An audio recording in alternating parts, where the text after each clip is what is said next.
Donc, bonjour, bienvenue à cette nouvelle capsule. Dans cette capsule-là, je vais traiter un peu là, des notions du chapitre 2. Donc, qu'est-ce que je vais traiter dans cette vidéo-là? Ben, premièrement, comment trouver l'équation d'une droite. Donc, je te donne les coordonnées de 2 points, comment je fais ça. Je vais traiter également de la droite perpendiculaire. Donc, comment que je fais pour trouver des informations sur une droite perpendiculaire, sachant que je connais toutes les informations d'une autre. Je vais également parler du point de partage qui est exprimé sous la forme d'un rapport. Donc ça, je vais faire un peu le topo de ça. Puis à la fin, je vais quand même faire juste un petit, là, un petit parallèle là, sur les droites parallèles. Donc ici, là, moi, le but dans cet exercice-là, c'est de trouver les coordonnées du point A, B et C.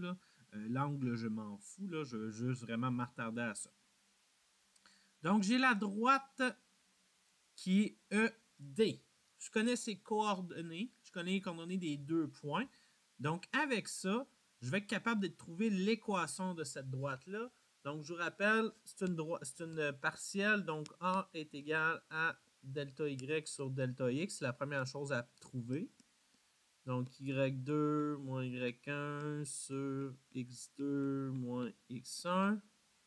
Donc, je vais faire 8 moins 1 sur 4 moins 2, ce qui me donne 9 sur 6, qui me donne 3 demi ou 1,5 là, si vous préférez. Parfait, j'ai trouvé mon A. Je vais aller regarder sur une forme de fraction là, pour le besoin tantôt pour, pour trouver la droite perpendiculaire. Donc ici, j'aurais Y est égal à 3 demi de X plus B.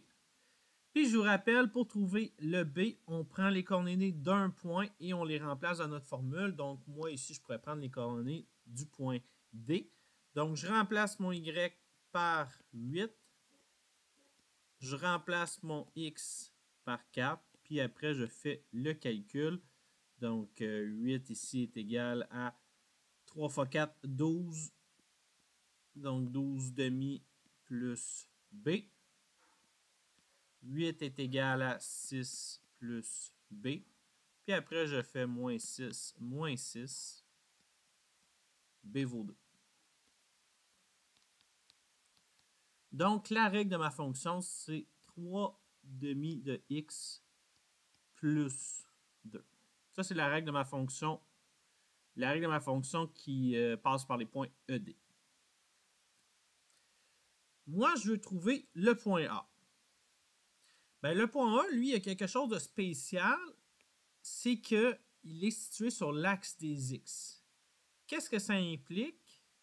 Ben, ça implique que je connais la coordonnée en Y ici, qui est de 0.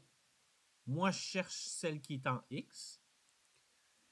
Donc, qu'est-ce que je vais faire? C'est que je vais me servir justement de l'équation de la droite que je viens de trouver.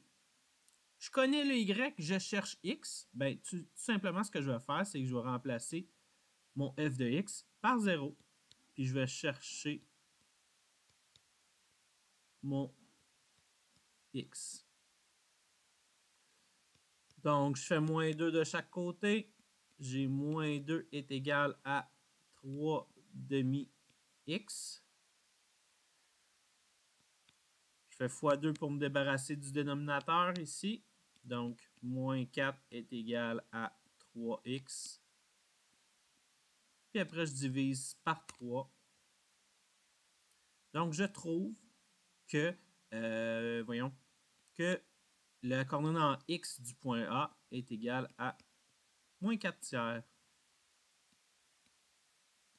Donc, le point A, ses coordonnées, c'est moins 4 tiers, 0. Si tu l'aurais écrit en nombre décimal, c'est pas la fin du monde. Ici, je l'ai gardé en fraction. Tu vas comprendre pourquoi tantôt je l'ai gardé en fraction, justement, le taux de variation. Parfait. J'ai trouvé maintenant le point A. Maintenant, je veux trouver les coordonnées du point B. Je vais juste déplacer ça un petit peu, juste pour me laisser un peu d'espace. Les coordonnées du point B, on va les trouver à l'aide du point de partage. Donc, qu'est-ce qu'on t'a dit à coordonner le B? On t'a dit que c'est partagé d'un segment 2 pour 1. Donc, moi, le truc que je donne pour ça, là, ici, dans le fond, c'est comme en premier, tu as ton rapport 2 pour 1, ben additionne le 2 et le 1. Donc, 2 plus 1, ça fait 3. Donc, qu'est-ce que ça implique? C'est que le segment, voyons, ED, il est partagé en 3. Là, ici, je vais juste supprimer ça. Donc, il y aurait 3. Je vais faire un petit peu plus loin là, pour que ce soit un peu plus réel. Mettons ici. Là. Donc, il est situé en 3 secteurs. Donc, ça ici, il est situé au tiers. Le point B il est situé aux 2 tiers. Puis finalement, ici, le point D est situé aux 3 tiers. Donc, voilà. Puis ici, c'est 0 tiers.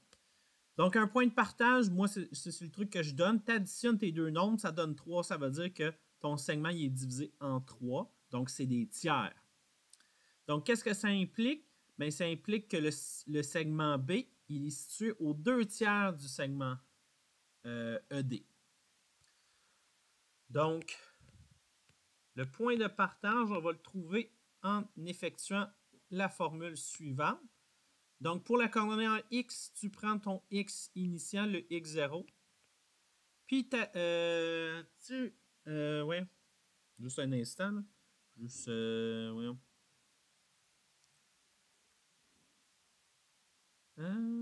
Ça plus... OK, puis après, on fait le... Nous autres, on sait que le point est sur au 2 tiers, donc tu fais le 2 tiers de le X final moins le X initial. Donc ça, c'est pour ta coordonnée en X. Puis pour ta coordonnée en Y, tu fais la même chose. Tu fais ton Y initial plus le 2 tiers de ton Y final moins le Y initial. Ça va te donner les coordonnées des 2 points. Donc, ton X de départ, ici, c'est moins 2. Donc, moins 2 plus le 2 tiers de... Le X final, c'est 4. Donc, 4 moins 2.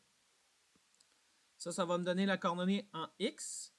Puis pour la coordonnée en Y, ben, le point de départ en Y, c'est moins 1 plus 2 tiers de Y final, c'est 8.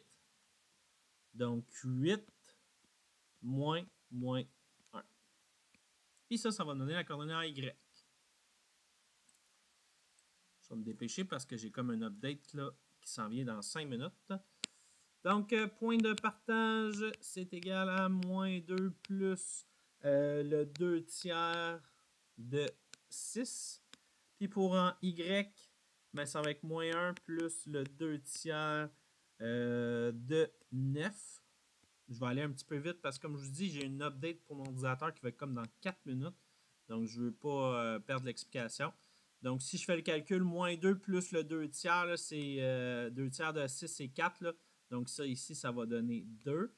Puis, l'autre moins 1 plus le 2 tiers de 9, c'est 6. Donc, moins 1 plus 6, ça me donne 5. Donc, les coordonnées du point B, c'est 2 et 5.